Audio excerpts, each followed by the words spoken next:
Olá pessoal, estou passando aqui rapidamente para falar sobre impeachment. Bom, a ação de impeachment é uma ação considerada 50% jurídica e 50% política. O que significa isso?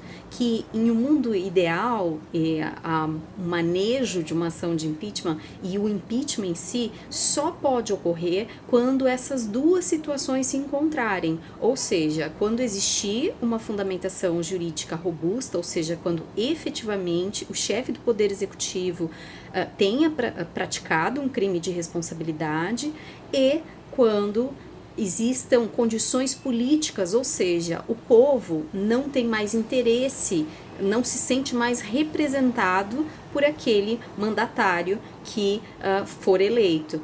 Então, o que nós tivemos no nosso país, na nossa história recente? Nós tivemos um impeachment da ex-presidenta Dilma, que ocorreu por razões políticas, houve toda uma construção midiática e as pessoas foram às ruas, não havia condições políticas para a manutenção do mandato da ex-presidenta Dilma em razão da pressão popular, em que pese não fosse absoluta, né? Havia muitas pessoas nas ruas, mas também havia muito apoio popular. De toda forma, né? Nós conhecemos a história, existem vários documentários, enfim.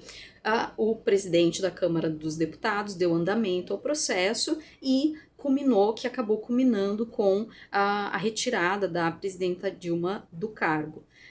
Em contrapartida, né, então nessa situação, o que nós tínhamos naquele momento eram as condições políticas. As condições jurídicas do pedido, analisando a peça de impeachment, elas não se sustentavam, uma vez que o que estava sendo alegado como um crime de responsabilidade não era suficientemente grave para justificar o afastamento de um mandatário do poder que foi eleito democraticamente pela maioria absoluta da população. Então, o que é, né, esse crime de responsabilidade, o que justifica, o que caracteriza, é necessário que seja uma violação frontal ao texto constitucional de uma maneira que fragilize a democracia brasileira. Não basta ser algo que nos desagrade. Não basta ser algo com o qual, né, uma ação, uma atitude com a qual nós discordemos. Então, o impeachment ele não tem essa função, até porque o impeachment ele acaba gerando uma fissura, uma fragilização na nossa democracia. Então, o impeachment dentro da estrutura da separação dos poderes é um instrumento do sistema de freios e contrapesos que só pode ser manejado como a última ratio. Tem que ser alguma coisa que a manutenção daquela pessoa naquela posição, de fato, vulnerabiliza o Estado brasileiro. Então, essa é a configuração que justifica o afastamento de alguém através de um impeachment, de um presidente da República através de um impeachment. O que acontece? No mandato anterior, o ex-presidente cometeu diversos crimes de responsabilidade. Eu até comentei várias vezes, era possível escrever uma lei de impeachment comentada, com o tanto, né, ele praticamente quase gabaritou a lei de impeachment, tamanho o número de crimes de responsabilidade que ele cometeu ao longo do seu mandato.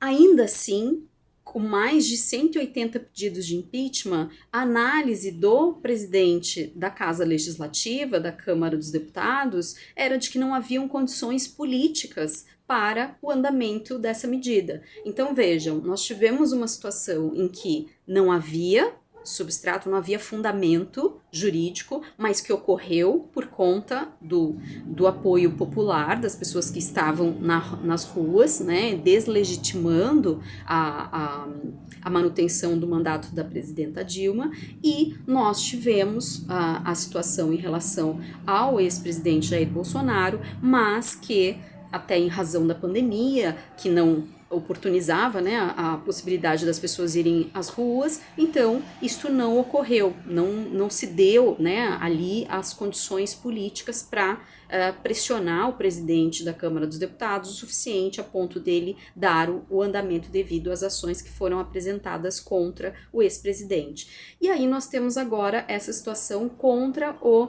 presidente Luiz Inácio Lula da Silva por conta da manifestação que ele fez em face do conflito que está ocorrendo, né, entre Israel e o Estado palestino. E o que acontece, né? Esse pedido, ele está fundamentado com base num dispositivo presente na lei de impeachment que relata, né, que traz ali como crime de responsabilidade envolver o Estado brasileiro em conflitos internacionais, comprometendo a sua neutralidade. E aí, né, esse vídeo já está um pouco longo, mas só para pontuar aqui, né, pessoal, o que acontece quando essa lei ela foi criada, o que a gente pode entender como envolver o Estado brasileiro em um conflito? Envolver o Estado brasileiro seria enviar tropas para Israel, né, para defender o Estado palestino, ou para defender Israel, enfim, né, envolver efetivamente o Estado brasileiro no conflito. Uma manifestação do chefe do Poder Executivo, em especial, né, uma manifestação pela paz, uma manifestação de discordância em relação ao que está, a limpeza étnica que está sendo feita na faixa de Gaza, essa manifestação ela está dentro do escopo de atuação do chefe do Poder Executivo. Nós vivemos em um estado que adota o sistema político presidencialista. No presidencialismo, o presidente ele alia as duas funções de chefe de Estado e chefe de governo, né? Ele exerce essas duas funções, diferentemente do parlamentarismo. No parlamentarismo existe o chefe de governo, que é o primeiro-ministro, e o chefe de Estado, que no caso das monarquias constitucionais, como o caso da Inglaterra, o rei faz o papel de chefe de Estado. O chefe de Estado personaliza aquele estado perante os demais estados estrangeiros. Então, no caso do presidencialismo, quando o presidente fala, quando ele faz falas no âmbito internacional representando o Brasil, ele está personificando a República Federativa do Brasil. Ele está demonstrando para as nações estrangeiras a nossa autonomia, né, a nossa liberdade, o nosso direito de nos expressarmos enquanto nação. E aí, o que a gente precisa observar, né, o fundamento dessa peça que foi apresentada alega, né, que nós deveríamos teoricamente nos mantermos neutros diante dessa situação, não nos envolvermos em conflito. Contudo, o chefe do Poder Executivo, ele, quando está nessa posição de chefe de Estado, ele precisa se guiar pelos valores que estão dispostos no texto constitucional. E o que o nosso texto constitucional diz, lá no artigo 4º, que traz os princípios que regem o Estado brasileiro nas relações internacionais? O artigo 4º fala sobre a defesa da paz, né? Fala sobre a prevalência dos direitos humanos. Então, a nossa Constituição não é neutra. A Constituição brasileira ela traz um posicionamento e um posicionamento muito claro, como o Brasil enxerga e como o Brasil trata situações de conflitos internacionais.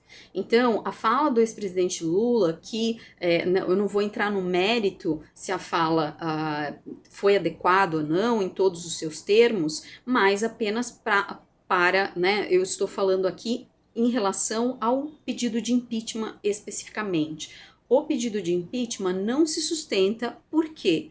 Porque a República Federativa do Brasil tem esta postura, é o que está descrito no nosso texto constitucional. Nós, enquanto país, não nos mantemos, não nos guiamos pela neutralidade diante de conflitos que comprometem a que comprometem crises humanitárias que estão nos quais existem crises humanitárias graves, como é o caso que está ocorrendo entre esses dois países. Ok, pessoal? Eu espero que essas reflexões possam ter sido úteis a vocês e fico à disposição caso haja alguma dúvida em relação a essas informações. Até mais, bons estudos!